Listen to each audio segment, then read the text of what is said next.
नमस्कार सर्वांना. कसे आहात सगळे? मस्त आहात ना? आशा करते तुम्ही सगळे आनंदात असाल. तुम्हा सर्वांचं अगदी मनापासून स्वागत आहे आपल्या चॅनलवरच्या आजच्या या व्हिडिओमध्ये. सकाळी सकाळी बघा, रोजची काय ना काय अशी सकाळी धावपळ चालू असते. घरातले कामं असतात, देवपूजा असते. एकंदरीत बघा, स्त्रियांचं सकाळचं जे रुटीन आहे ना, तर ते खूप असं बिझी असतं आणि खूप असं हेक्टिक असतं. माझेसुद्धा सकाळी सकाळी जे काही घरकामं होते तर ते आटोपले आणि त्यानंतर मग सुरू आहे देवपूजा. देवपूजा कितीकही आवडीचा विषय असला तरी बघा, कधी कधी ना अशी वेळ येते की अगदी शॉर्टकटमध्ये देवपूजा आटोपावी लागते. कधी कुठे जायचं असतं, कधी काही असतं, म्हणजे काय ना काय असं सगळं जे आहे तर ते चालू असतं. इथे आजची माझी जी देवपूजा आहे तर तीसुद्धा थोडीशी शॉर्टकटमध्येच आटोपण्याचा माझा प्रयत्न होता. पण कितीही शॉर्टकटमध्ये आटोपण्याचा जरी प्रयत्न केला तरीही म्हणजे कसा ना कसा तो जो वेळ आहे तर तो होऊनच जातो. फायनली इथे माझी जी देवपूजा आहे तर ती आटोपली आणि त्यानंतर मग इथे किट्टूची तयारी चालू आहे. आज किट्टूला ना बरं नाही आहे. म्हणजे आता बघा, पावसाळा सुरू झाला आहे आणि पावसाळ्यामध्ये पाऊस येऊ नको येऊ, पण पावसाळ्यामध्ये ही एक गोष्ट मात्र सगळ्यात आधी येते आणि ती म्हणजे प्रत्येक घरी आजारपण. आणि ज्यांच्या इथे लहान मुलं असतील ना, तर त्यांच्या इथे ना हमखास या गोष्टी तुम्हाला बघायला मिळतील की पावसाळा सुरू झाला आणि त्यानंतर ना लगेच घरांमध्ये आजारपण शिरतं. आणि सध्या तर आता पावसाची अनियमितता, म्हणजे कधीच चांगला पाऊस पडतो, कधीच अचानक ऊन येतं. या अशा वातावरणामध्ये ना अगदी असं जे आजारपण आहे तर ते घरामध्ये नेमकं शिरतं. आज ना किट्टूलासुद्धा ताप आलेला होता. म्हणजे कालच आलेला होता. तिला शाळेतून आली तेव्हाच ती अगदी अशी नर्वस शाळेतून आलेली होती. काल ती डान्स क्लासलासुद्धा गेलेली नव्हती, कारण बरं नव्हतं तिला. म्हटलं चला आज ना सकाळच्या वेळेला हिला ना डॉक्टरकडे घेऊन जाते, कारण आज तर ही शाळेत गेलेली नाही आणि कालचीही डान्स क्लास मिस झाली आणि आजचीही डान्स क्लास मिस होणार. त्यापेक्षा सकाळी जर हिला डॉक्टरकडे मी घेऊन गेली तर दिवसभर बघा जे काही औषध आहे तर ते बऱ्यापैकी काम करतं. मुलांनी थोडासा आराम केला, औषध खाल्लं की बऱ्यापैकी काम करतं. म्हणून तिला सकाळच्याच वेळेला डॉक्टरकडे म्हणजे दाखवून आलेली मी. आणि बघा, इतका ताप आहे, सर्दी आहे, पण इतक्या याच्यातसुद्धा मुलांना ना त्यांचं काय ना काय असं खायचं असतं. हे एक ORSचं ज्यूस तिला प्यायचं होतं. मी तिला औषध घेताना नाही म्हटलं, पण डॉक्टरांना विचारायला गेली ती की अंकल, मला ना हे प्यायचं आहे तर मी ते घेऊ शकते का? मला तर आश्चर्य वाटलंच, पण ज्या केमिस्टमध्ये ज्या ताई होत्या औषधी विकणाऱ्या, तर त्यासुद्धा म्हणाल्या की बापरे, हिला म्हणजे एकटी गेली ही विचारायला.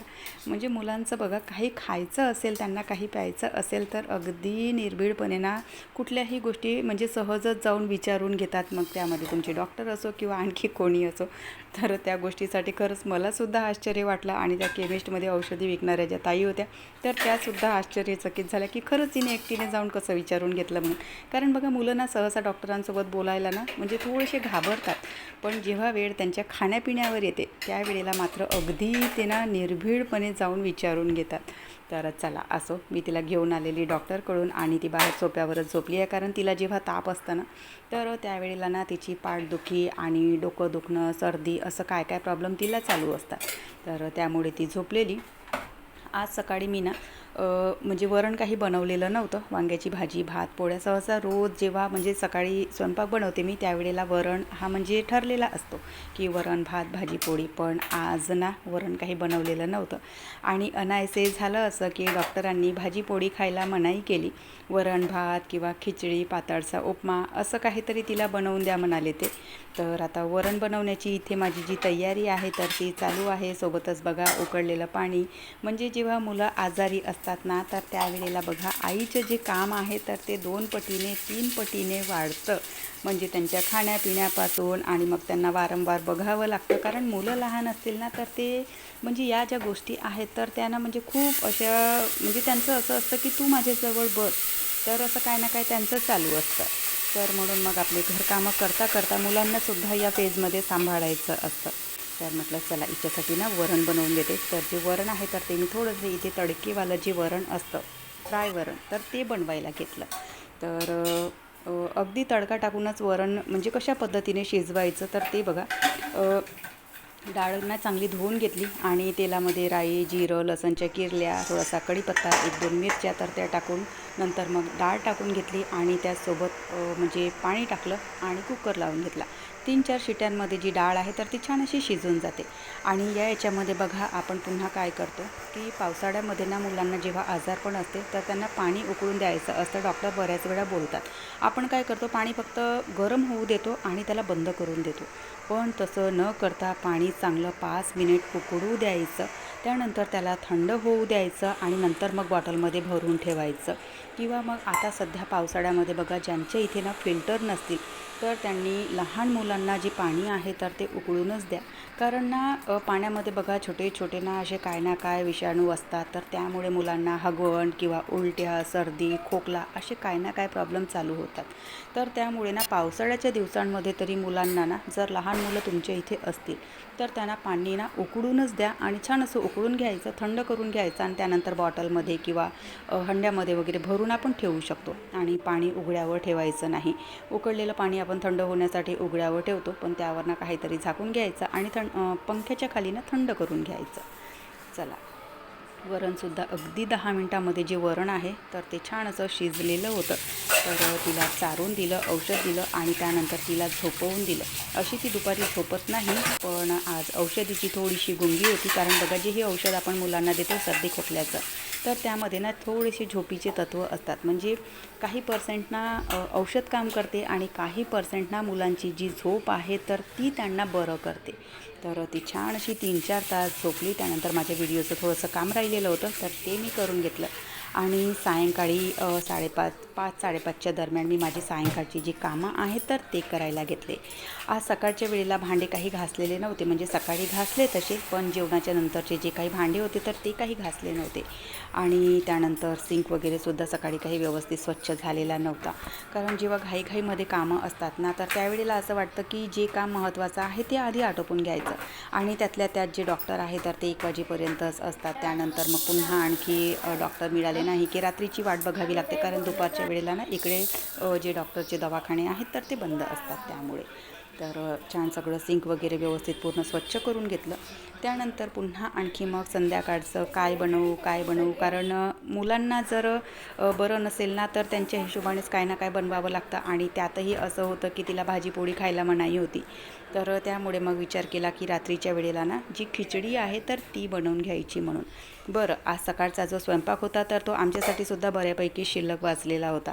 दुपारच्या वेळेला मी सुद्धा पोळ्या वगैरे काही खाल्लेल्या नव्हत्या, कारण जेवणाला खूप उशीर झाला होता. तर हिला वरण भात चारून देता मी सुद्धा तेच खाल्लं आणि दुपारचं जे जेवण आहे तर ते बऱ्यापैकी शिल्लक वाचलेलं होतं. तर म्हटलं सगळ्यांसाठीच खिचडीच बनवून घेते म्हणून.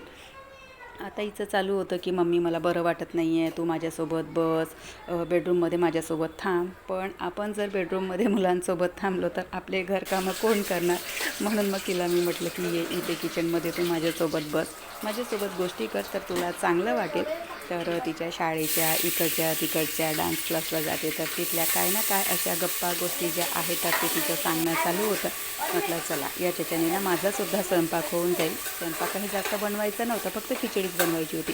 पण तीसुद्धा बनवावी लागते, आयती तर कोणी आपल्याला बनवून देणार नाही. तर म्हणून मग तिलाच मी इथे किचनमध्ये आणून बसवलं गॅस ओट्यावर आणि तिच्यासोबत बोलता बोलता माझा जो स्वयंपाक आहे तर तो इथे चालू आहे. तर बघा आपल्या घरी ना कधीही कोणाला असा आजारपण असेल किंवा मुलांना आजारपण असेल ना तर अशा वेळेला ना ही जी खिचडी आहे तर ती तुम्ही त्यांना बनवून चारा, खूप आवडीने खातील. तर त्यासाठी सुद्धा तुरीची जी डाळ आहे तर ती आणि तांदूळ दोघांनाही छान धुवून घेतलं. तुरीच्या डाळीच्या ठिकाणी तुम्ही मुगाची सुद्धा डाळ वापरू शकता.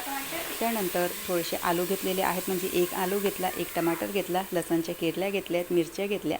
तर तेल तापवून त्यामध्ये राई जिरं टाकलं, थोडासा हिंग टाकला आणि सोबतच लसणच्या किरल्या, मिरच्या, आलू आणि टमाटर या सगळ्या गोष्टी टाकल्या. हळद घातली त्यामध्ये, सगळं व्यवस्थित परतून घेतलं आणि धुतलेले जे डाळ तांदूळ होते तर ते टाकले. त्यांनासुद्धा थोडंसं परतून घेतलं आणि त्यानंतर पाणी घातलं. जेव्हाही आपण खिचडी बनवतो तर जे डाळ तांदूळ आहेत त्याच्या 4-5 पटीने पाणी आपल्याला तिथे जास्त घालावं लागतं. कारण जी खिचडी आहे ना तर ती थोडीशी आसट, थोडीशी पातळ चांगली वाटते. तर इथे ना छान असे म्हणजे मीठ टाकलं त्यानंतर आणि कुकरचं झाकण लावून घेतलं. बरं, जेव्हाही आपण खिचडी बनवतो ना, तर कुकरचे असे नाटकं चालू असतात. म्हणजे मागची भिंत, सगळा फ्लोअर सगळं ते खराब करून ठेवतात. पण इट्स ओके, काही फरक पडत नाही. नंतर आपण स्वच्छ करू शकतो. तर मस्त छान अशी जी खिचडी आहे तर ती बनवून तयार झालेली आहे. त्यामध्ये हिरवागार सांबार टाकला. सोबतीला चटणीसुद्धा बनवलेली होती, कारण आज आमच्या सगळ्यांसाठीच खिचडी बनवलेली होती. तर नुसती खिचडी काही खाऊन होत नाही, म्हणून चटणीसुद्धा बनवलेली होती. तर चला, आजच्या देवांचा जो नैवेद्य आहे तर तो खिचडी आणि चटणीचाच असणार आहे, कारण आमच्यासाठी सुद्धा आम्ही तेच बनवलेलं होतं. तर जे आमच्यासाठी बनतं तेच नैवेद्य देवालासुद्धा लागतं. तर चला, देवांनासुद्धा नैवेद्य लावून घेते. आणि खिचडी खरंच सांगते इतकी टेस्टी बनली होती. जेव्हा घरात कधी कोणाला आजारपण असते ना, तर त्यावेळेला ही खिचडी तुम्ही त्यांना नक्की बनवून चारा, अगदी आवडीने खातील. कारण बघा, आजारपणामध्ये ना सहसा जेवण्याची इच्छा होत नाही, तर या गोष्टी तुम्ही त्यांना द्या, आवडीने सगळे खातात. तर चला, सगळं जे काम आहे ते आटोपलं आणि आजचा व्हिडिओसुद्धा इथेच संपवते. आशा करते तुम्हाला आवडला असेल. चला, आपण भेटूयात नंतरच्या व्हिडिओसोबत. बाय. हर हर महादेव.